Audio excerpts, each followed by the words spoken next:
Hi guys, welcome back. So today's video that I have for you is going to be about how to stay on track when you are traveling. So I just got back from a trip to Pittsburgh where I was visiting my family. My niece was having surgery, so I went down there to be with my brother and his family and take care of my nephew while they were at the hospital. Traveling like this is pretty common for us, where we will drive one place or another to be with family or even just for a quick vacation, and it's really challenging sometimes to stay on track, to continue to eat right and not get into the habit of having a glass of wine every single night with the family, getting in the exercise and not putting it off and just sitting around watching TV with the family or whatever it may be.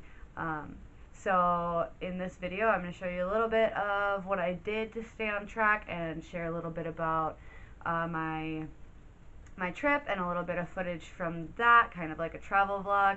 Hi guys, we are on the road to Pittsburgh. It is Thursday at about 7:30 in the morning. We are heading to Pittsburgh for the weekend to be with my family.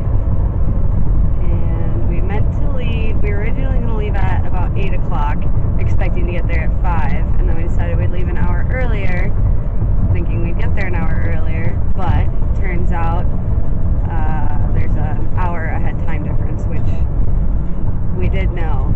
It's not like this is the first time we've made this trip, but we forgot, so we'll get there basically right around the time that we had initially planned to. Have some dinner with my family this morning. We are just getting in towards, going to be getting into Chicago in probably about an hour or so here, and there's a little bit of traffic there this morning because it is still a Thursday, so people are still trying to go to work and things like that. But yeah, we're on the road and I will keep you posted. Well, we managed to hit our Chicago traffic and it looks like it kind of lightened up for like 0.2 mile, like 0.1 miles, and now we're back in.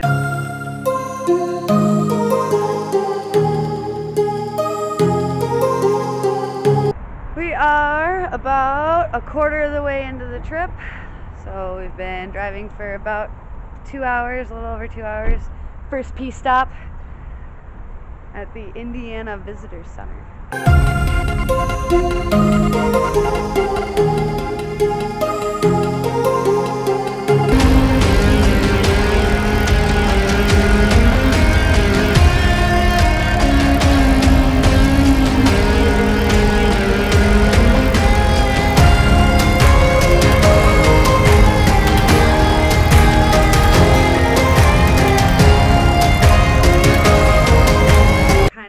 To talk about my top 5 tips for staying on track while you're traveling.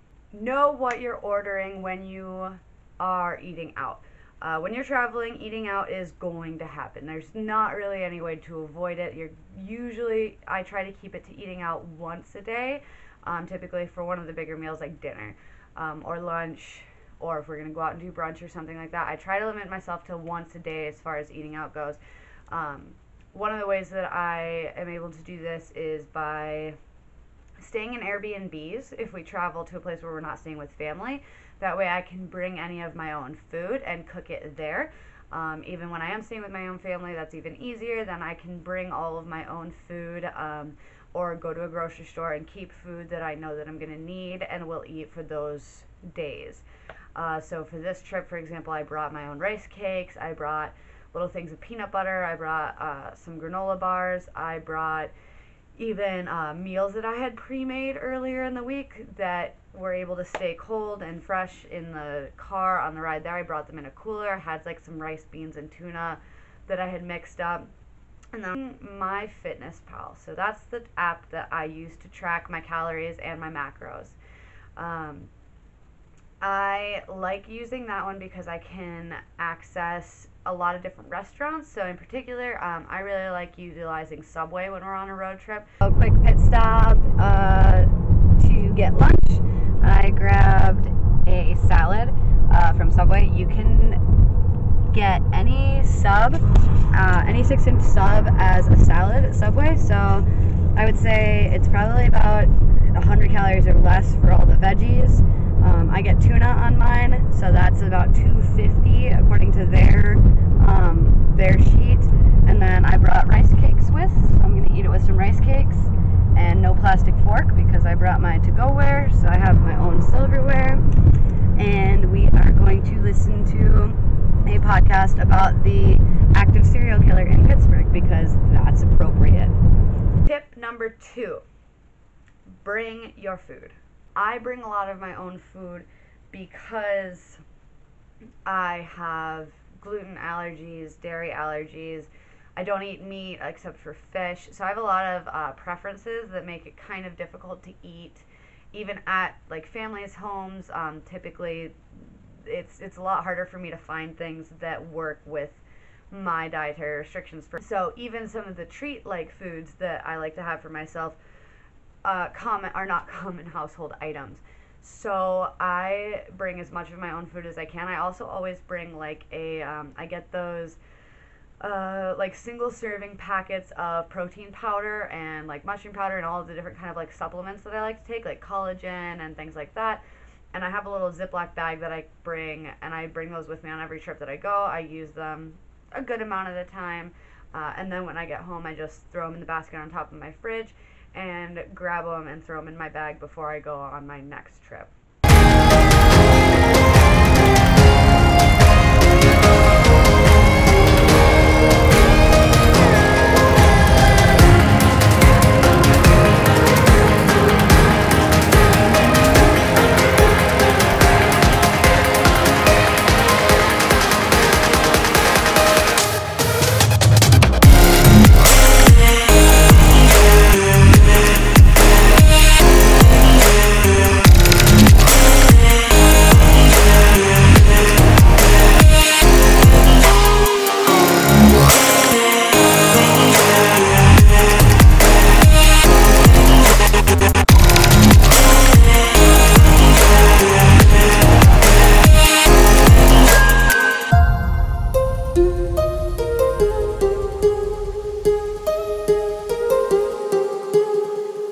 Also a good way to make sure that you are getting good whole foods. So whatever your diet preferences are, whatever you're trying to achieve with your diet and nutrition, this is a really good way to make sure that you're not getting those giant sodium bombs with every single meal by going through fast food or going out to eat or grabbing something from the gas station. This gives you an opportunity to have some more whole foods in your diet during travel, which can be really challenging. So bringing fruits too that don't bruise easily, so like oranges and apples and things like that. Or one of my favorite things to do is chop up and make like a fruit salad, throw that in a Tupperware, throw that in my cooler, and I can use that for a full weekend or however long I'm gone for.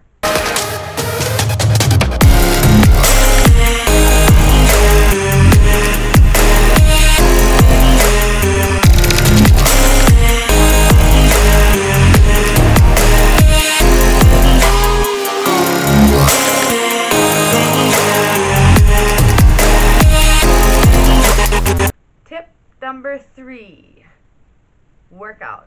So whatever your normal workout schedule is at home, try to maintain that as closely as possible. Sometimes I look at vacations as a nice opportunity to work out even more because I don't have the responsibilities of home. I don't have to clean. I don't have to necessarily prepare. I don't have to do as much meal prepping. I'm not at work. I'm not typically doing a lot of work. So I have a lot of extra time. Granted, I want to be spending that with my family, but I will kind of beforehand decide, okay, this morning I'm going to go to the gym. This day we're all going to the park, so I'll be able to get in some exercise there. So one of the things that's really nice about like big chain gyms, so for example, I use Planet Fitness. Here in Milwaukee, when I'm at home, I don't use my Planet Fitness membership because I have a Wisconsin Athletic Club membership, which is more suited to my fitness needs.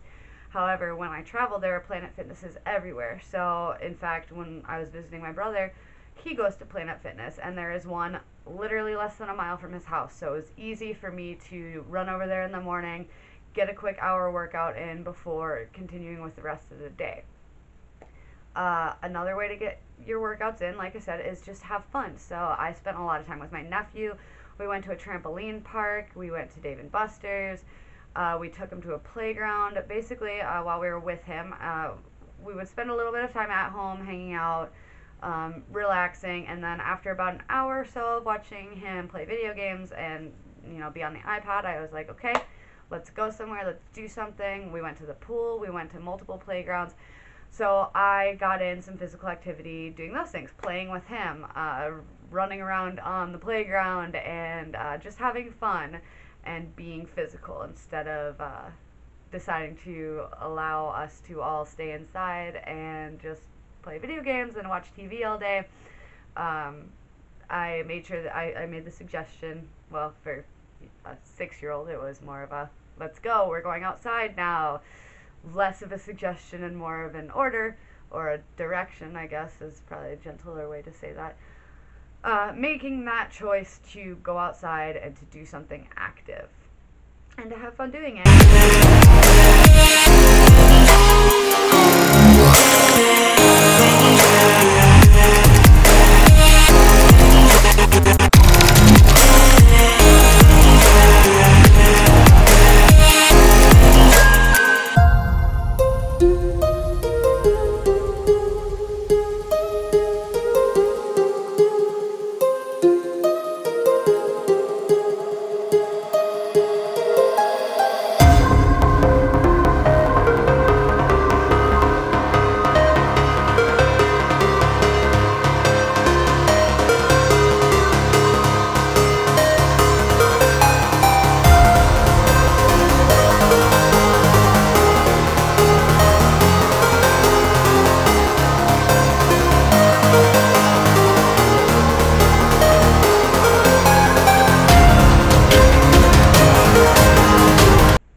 Number 4,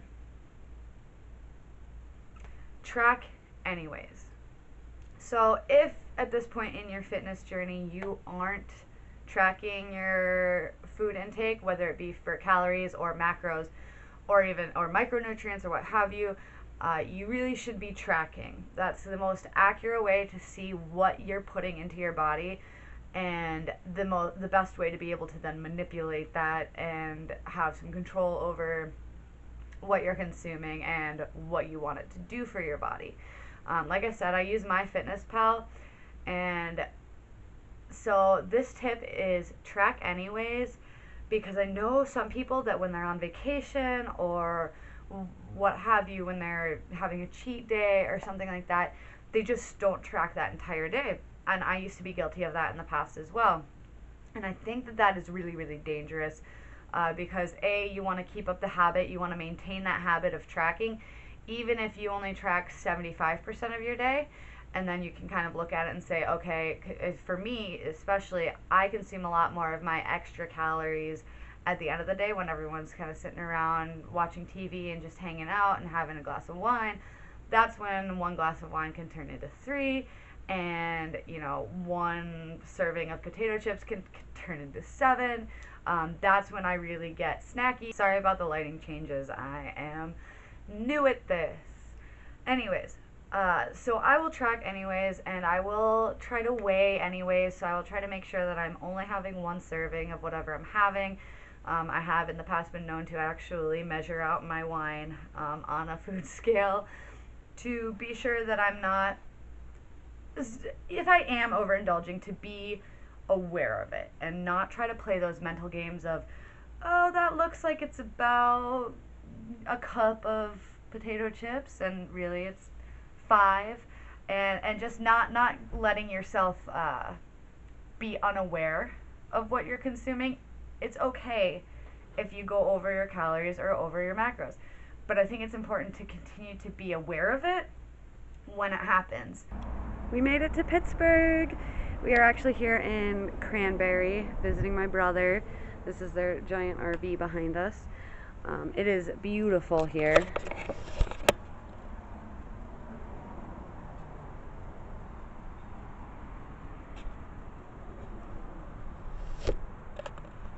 and we're gonna have some dinner and a little bit of family time. It's actually Scott's birthday today, so I got him a cake and some candles, and we're gonna just spend some time with the family. Hi, Doppy. Hi, Doppy. Hi, Doppy. Hi, Doppy.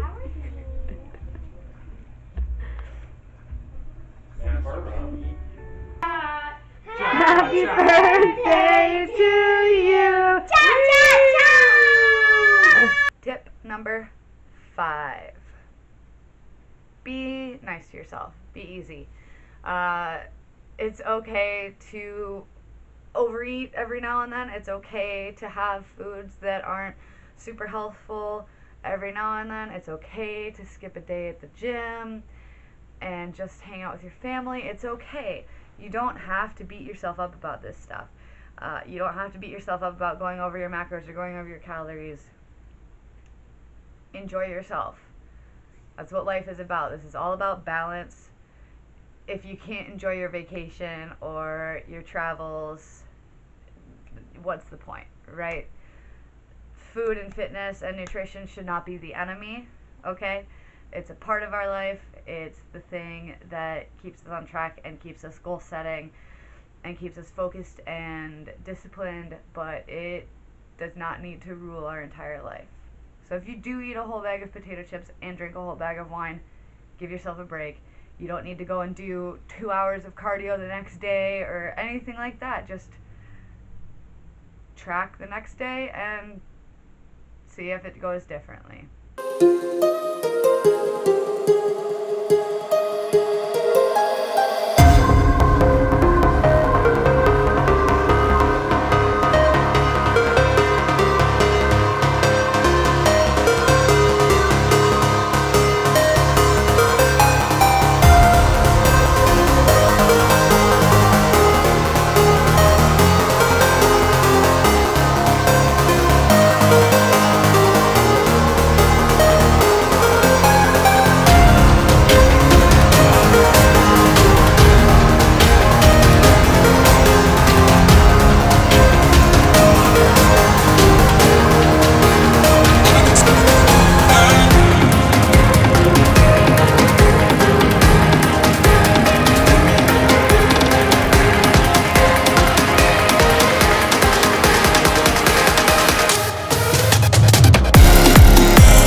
Guys, that is it for this video. Thank you for watching.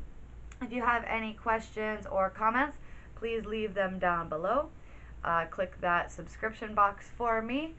And if you would like to see more videos, I post about health, wellness, mental health, positivity, roller derby, EMS, yoga, all sorts of stuff.